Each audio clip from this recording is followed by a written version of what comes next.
সংসদ সদস্য কে টুপি পরেছে এবং কে পরে নাই তার বিরুদ্ধে প্রতিবাদ না করে বলাৎকারের বিরুদ্ধে প্রতিবাদ করেন, ছাত্র নির্যাতনের বিরুদ্ধে প্রতিবাদ করেন, মোতামিমের শিক্ষক নির্যাতনের বিরুদ্ধে প্রতিবাদ করেন। স্ক্রিনের মধ্যে যে দেখতে পাচ্ছেন উনি হলেন লোকমান সাদি সাহেব, হাম্মা সাদি সাহেবের ভাই। অনেক বড় একজন আলেম, ওনাকে অনেক সম্মান করে। কিন্তু উনি একটা প্রতিবাদ করেছেন যে কোন আলেম নাকি কোন মুফাসসির নাকি সংসদের মধ্যে টুপি ছাড়া সংসদে বক্তব্য দিয়েছে, এই জন্য উনি প্রতিবাদ করেছেন। চিন্তা করেন, একজন আলেম কোথায় প্রতিবাদ করতে হবে, কোথায় প্রতিবাদ করবে না সেটা না বুঝে প্রতিহিংসা, এটা হলো প্রতিহিংসা। উনি একজন আলেম কিন্তু প্রতিহিংসায় প্রতিবাদ করছেন কি, ওই একজন আলেমের মাথার মধ্যে টুপি দেয় নাই। অথচ এই দেখেন মাদ্রাসার মধ্যে ছাত্রদেরকে নির্যাতন করে, ওনার পোস্ট দেখেন, খুঁজে টাইমলাইনে খুঁজে দেখেন, কোনো দিন একটা প্রতিবাদ করে নাই।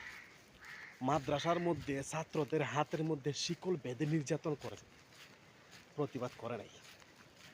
মাদ্রাসার মধ্যে ছাত্রদেরকে একজনের ধরে আরেকজনের পিঠায়, প্রতিবাদ করে নাই।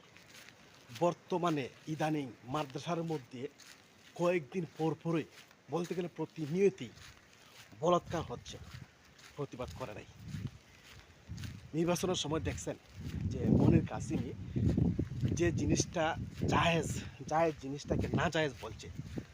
হালাল জিনিসকে যদি কেউ হারাম বলে, জায়েজকে যদি কেউ না জায়েজ বলে, তাহলে সে কাফের হয়ে যায়।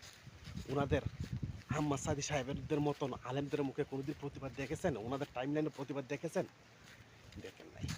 কিন্তু প্রতিহিংসার কারণে, আমি জানি না কোন আলেম সংসদের মধ্যে টুপি ছাড়া বক্তব্য দিয়েছে, আমি জানি না।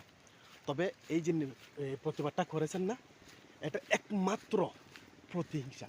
আর এই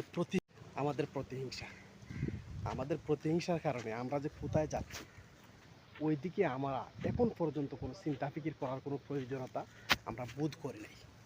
অথচ দেখেন আমাদের আমাদের প্রতিহিংসার কারণে একজন আলিম আরেকজন আলিমের উপর ফতোয়া দেওয়ার কারণে, এক মাদ্রাসার ফতোয়া আরেক মাদ্রাসার উপর দেওয়ার কারণে দেখেন আজকে বলে যে মাদ্রাসা দরকার নেই, মাদ্রাসা বন্ধ করার দরকার। এগুলো সাহস পাইছে কীভাবে? যে আপনার আমার এই প্রতিহিংসার কারণে।